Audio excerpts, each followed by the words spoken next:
खजाने की खोज। एक गांव में दशरथ नाम का एक किसान अपनी पत्नी और 4 लड़कों के साथ रहता था। दशरथ खेतों में मेहनत करके अपने परिवार का पेट पालता था, लेकिन दशरथ के चारों लड़के आलसी थे, जो गांव में फालतू ही इधर उधर घूमते रहते थे।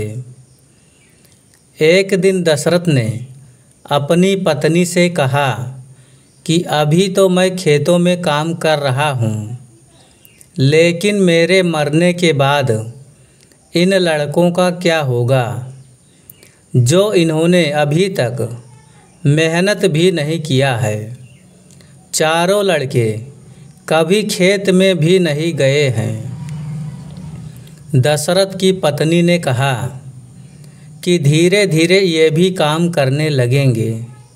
समय बीतता गया और दशरथ के लड़के कोई काम नहीं करते थे। एक बार दशरथ बहुत बीमार हो गया।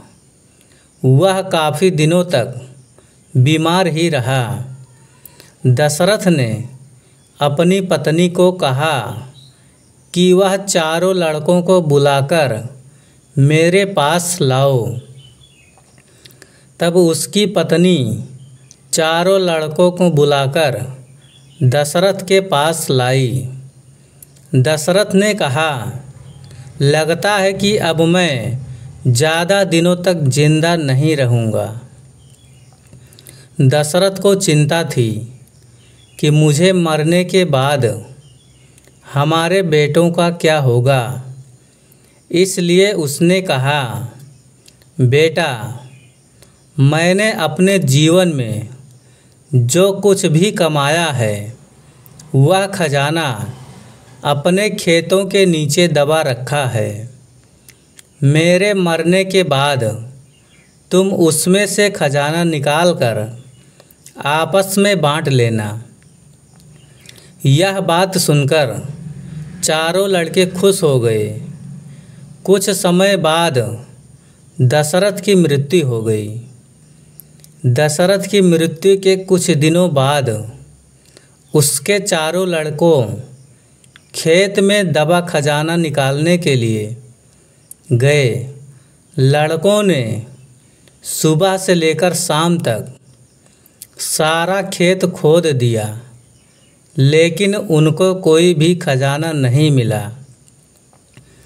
लड़कों ने घर आकर अपनी माँ से बोला, माँ, पिताजी ने हमसे झूठ बोला था कि उस खेत में खजाना दबा के रखा है, लेकिन हमें कोई खजाना नहीं मिला।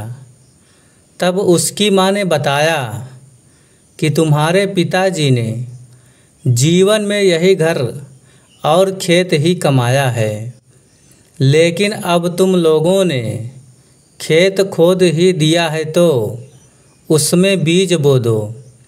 इसके बाद लड़कों ने बीज बोया और माँ के कहे के अनुसार उसमें सिंचाई निराई किया। कुछ समय बाद फसल पककर तैयार हो गई, जिसको बाजार बेचकर लड़कों को अच्छा मुनाफा हुआ। लड़कों ने पैसे लेकर अपनी माँ के पास पहुँचे। माँ ने कहा कि यही तुम्हारी मेहनत की असली खजाना है। यही तुम्हारे पिताजी तुमको समझाना चाहते थे। इस कहानी से हमें यह सीख मिलती है कि आलस्य को त्याग कर मेहनत करना चाहिए। मेहनत ही इंसान की असली दौलत है। Thanks for watching video. धन्यवाद।